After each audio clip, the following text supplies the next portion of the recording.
माननीय मुख्यमंत्री जी।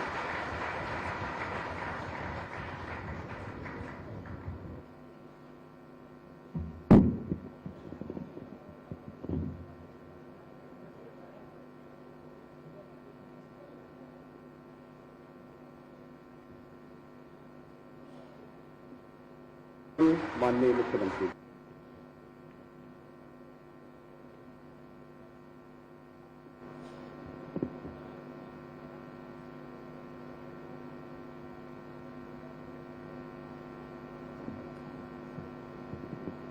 द्विदिवसीय राष्ट्रीय संगोष्ठी के उद्घाटन सत्र में मंच पर उपस्थित दीनदयाल उपाध्याय गोरखपुर विश्वविद्यालय के कुलपति प्रोफेसर पूनम टंडन जी,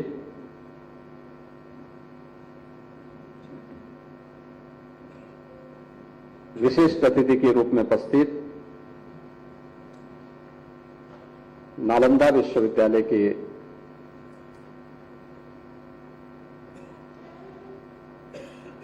सम्मानित प्रोफेसर श्री रविंद्रनाथ श्रीवास्तव जी, इस राष्ट्रीय संगोष्ठी के संयोजक प्रोफेसर द्वारकानाथ जी, सह संयोजक प्रोफेसर हर्ष कुमार सिन्हा जी, दीनदयाल उपाध्याय गोरखपुर विश्वविद्यालय के सभी सम्मानित आचार्यगण, अन्य सम्मानित अतिथिगण, विश्वविद्यालय के सभी उपस्थित देश की युवा शक्ति के प्रतीक हमारे युवा साथियों, छात्र छात्राएं, विश्वविद्यालय को हीरक जयंती वर्ष के अवसर पर इस महत्वपूर्ण राष्ट्रीय संगोष्ठी के लिए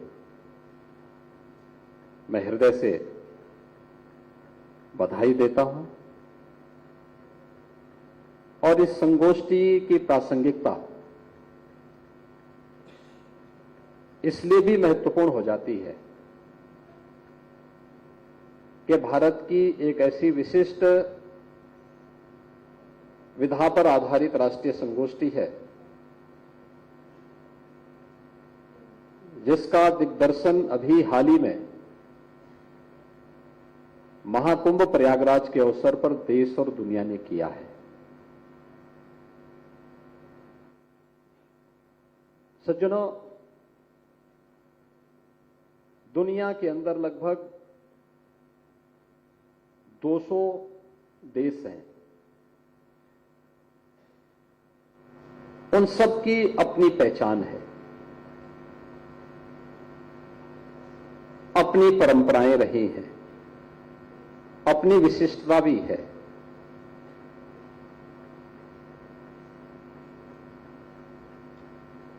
उपासना विधियां भी बहुत सारे देशों की मिलती जुलती भी है, लेकिन उस सब के बावजूद भी उनमें मत भिन्नता भी है।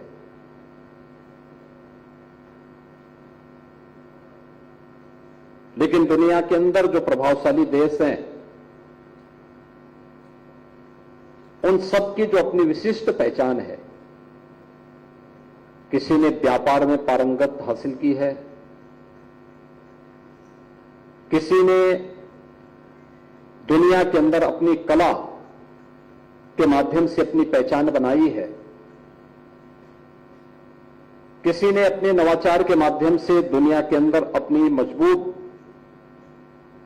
उपस्थिति दर्ज की है, और किसी ने अपनी विरासत के संरक्षण के माध्यम से अपनी पहचान दुनिया के अंदर बनाई है। ये जितने भी आयाम हैं जीवन के, ये भौतिक जगत के हैं, लेकिन भौतिक जगत से जुड़ी हुई ये जो सीमाएं हैं, वह स्वाभाविक रूप से उसकी एक सीमा होती है। और सीमातीत नहीं हो सकती।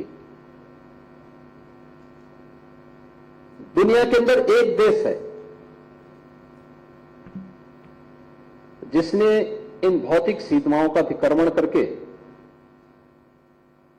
चेतना के उस उच्च आयाम तक पहुंच न केवल इस भौतिक जगत की बल्कि ब्रह्मांड के उन रहस्यों को भी उद्घाटन किया है, और वह देश है हमारा भारत। भारत की पहचान दुनिया के अंदर अपनी इस विशिष्टता के नाते है, और दुनिया के अलावा कोई दूसरा देश ये नहीं कह सकता जो भारत की मनीषा ने कहा था कि एकम सद विप्रा बहुधा वदंती, यानी सत्य एक है, विद्वान लोग अलग अलग मार्गों से उसकी विवेचना कर सकते हैं। यानी रास्ते अलग हैं लेकिन मंजिल तो एक है, और उस मंजिल को सत्य के रूप में किसी ने परिभाषित किया है। कहीं यह नहीं है कि जो मैं कह रहा हूं यही सच है। कहा रास्ता आपका भी ठीक वही है, आपका भी रास्ता सही है, आपका भी सही है, लेकिन लक्ष्य सबका एक मंजिल पे पहुंचना है, और यह केवल भारतीय मनीषा कह सकती है। और यही तो भारतीय मनीषा कहती थी। समस्या दुनिया को नहीं थी,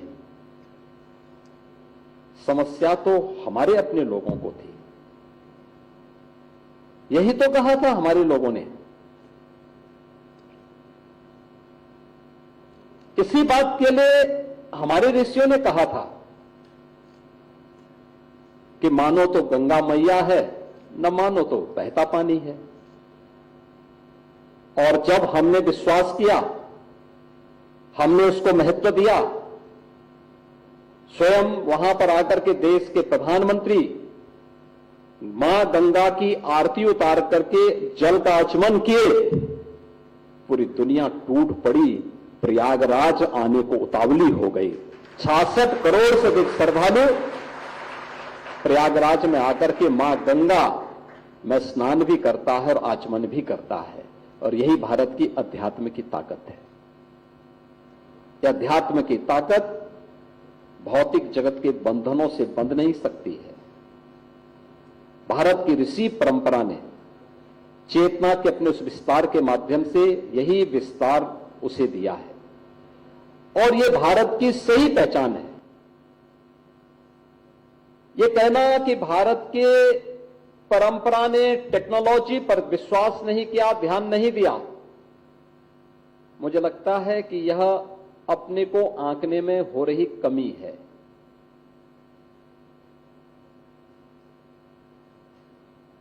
जब दुनिया अंधकार में रह रही थी, तब 5000 वर्ष पहले हमारी ऋषि भारत की ज्ञान की विधा को संहिताबद्ध कर रहे थे।